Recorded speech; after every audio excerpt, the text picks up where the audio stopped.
Mathura Vrindavan road स्थित संवेद गुरुकुलम सैनिक स्कूल में हुआ अलंकरण समारोह। बेटियों को तेजस्विनी, यशस्विनी, ओजस्विनी और तपस्विनी उपाधि से किया गया अलंकरण।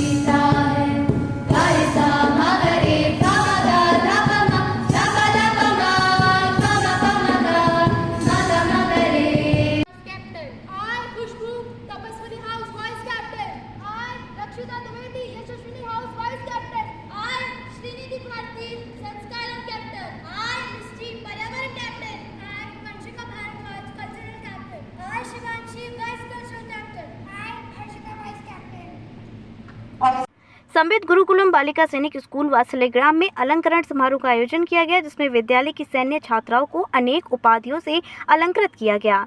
कार्यक्रम का शुभारंभ साध्वी रितंबरा और भारतीय सेना के कर्नल रजत द्वारा किया गया। साध्वी रितंबरा ने तेजस्विनी, तपस्विनी, ओजस्विनी, यशस्विनी सदनों की घोषणा करते हुए दिव्या सारस्वत और एनियति हरि को ओजस्विनी तथा तेजस्विनी के लिए शुभ्रा, परमानंद, कामाक्षी, सनी, नियति सिंह, खुशबू सिंह और तपस्विनी के लिए नमामि गुप्ता और रक्षित द्विवेदी को सदन का head girl, vice head girl मनोनीत किया। इसके साथ ही संस्कारम की हेड गर्ल निधि भारती, पर्यावरण की मिस्ट्री अग्रवाल, संस्कृतम की वर्ग की वंशिका भारद्वाज, साइबर सिक्योरिटी वर्ग उर्मी सिंह तथा प्राथमिक वर्ग से सिया, परमानंद, हर्षिता सिंगल को हेड गर्ल मनोनीत किया गया। साध्वी रितंबरा ने कहा कि संवेद की बेटियों ने नेतृत्व स्वीकार किया है, क्योंकि बेटियां भविष्य में देश, समाज और परिवार का भी नेतृत्व धारण करेंगी। जिनको अध्यापिकाओं का मजाक उड़ाने में उनके पास भी कुछ टोली जुड़ जाती है, इसलिए ध्यान दीजिएगा कि आपका संग कैसा है, आपने कौन सा नेतृत्व चुना, आपने किसको अपना संगी साथी बनाया। बेटियों, बूंद है बूंद, बूंद ही तो है, वो ओस की बूंद पत्ते पे गिरी तो ओस बन गई, वो ओस की बूंद नन्ही सी बूंद तवे पे गिरी तो जल गई, वो ओस की बूंद नन्ही सी बूंद अगर नागराज के सर्प के मुख में गिरी तो विष बन गई, वो नन्ही सी बूंद अगर सीपी में गिरी तो मोती बनकर प्रकट हो गई।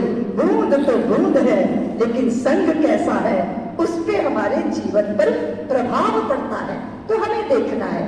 जैसे आदरणीय कमांडर साहब ने कहा कि कुछ बातें बुरी लगती हैं, अनुशासन में रहना, सुबह जल्दी जागना, मेहनत करना और पसीना बहाना अच्छा नहीं लगता, लगता थोड़ी और अभी थोड़ी और।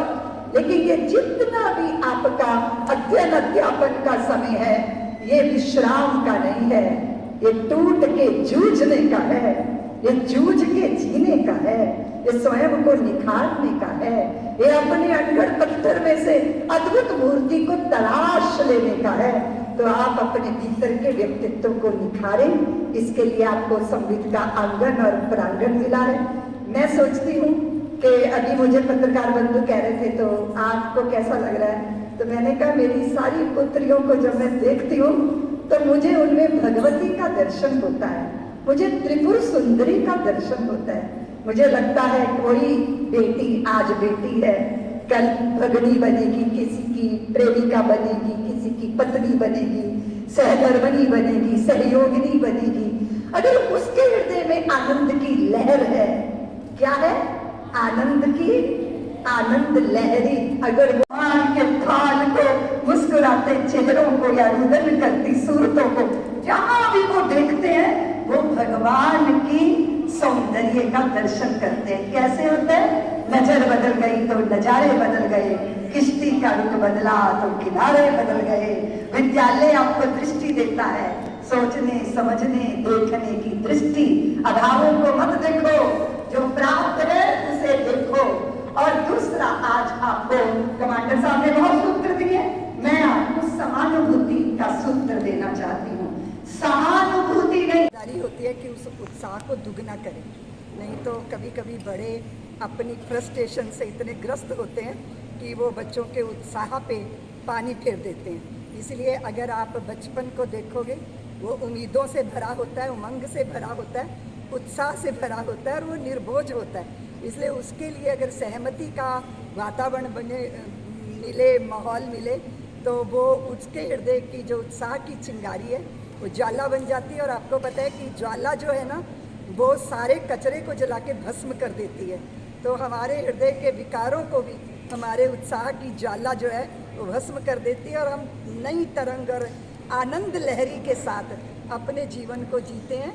और वो फिर धरती को, प्रकृति को, पर्यावरण को, नदियों को, पहाड़ों को और सबके कण कण को सौंदर्य प्राप्त होता है। तो जब मैं अपने संविद की पुत्रियों को देखती हूँ, यहाँ की विद्यार्थियों को, तो मुझे सब में भगवती का दर्शन होता है, त्रिपुर सुंदरी माँ का दर्शन होता है। तो ये सौंदर्य को द्विगुणित करेंगी जहाँ भी जाएंगी, वो चाहे किसी गृहिणी को की भूमिका में होंगी, चाहे भगनी, पुत्री या पत्नी की भूमिका में, नेतृत्व की भूमिका में होंगी, वो देश के गौरव को चार चांद लगाएंगी।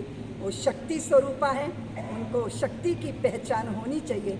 और शक्ति की पहचान के साथ ये भी संस्कार होना चाहिए कि शक्ति विध्वंस में नहीं, सृजन में लगनी चाहिए। तो इसीलिए आपको ये सारा उत्साह दिखाई दे रहा है, और मेरे हृदय में तो बहुत ही उत्साह है। यशस्वी कमांडर हैं, और उनके नेतृत्व में, उनकी उपस्थिति में सारे बच्चों को और अनुशासन की प्रेरणा मिलेगी, और अपनी सेवाएं राष्ट्र को समर्पित करने की प्रेरणा मिलेगी। देखिए, सबसे बड़ी बात मैं आपके माध्यम से समाज को कहना चाहती हूँ, कुछ भी प्राप्त कर लो, अपने लिए जीना कोई अर्थ नहीं होता। अपनों के लिए जीना बहुत बड़ा अर्थ होता है। और अपना अपना परिवार ही नहीं होता, अपना राष्ट्र है, अपना विश्व है। हम माँ भारती के आराधक हैं, लेकिन विश्व भारती के प्रति भी अपने उत्तरदायित्व हमें निभाने हैं। भारत ही नेतृत्व कर सकता है कि वो पशु पक्षी, जड़ जंगम, नदियाँ, वनस्पतियाँ, किस तरह त्यागपूर्ण जीवन हमारे पुरखे जीते रहे हैं। इसलिए हमें दुनिया से सीखने की जरूरत नहीं है, हमें स्वयं अपने ऋषियों से सीखना है और सारी दुनिया को ये रास्ता दिखाना है।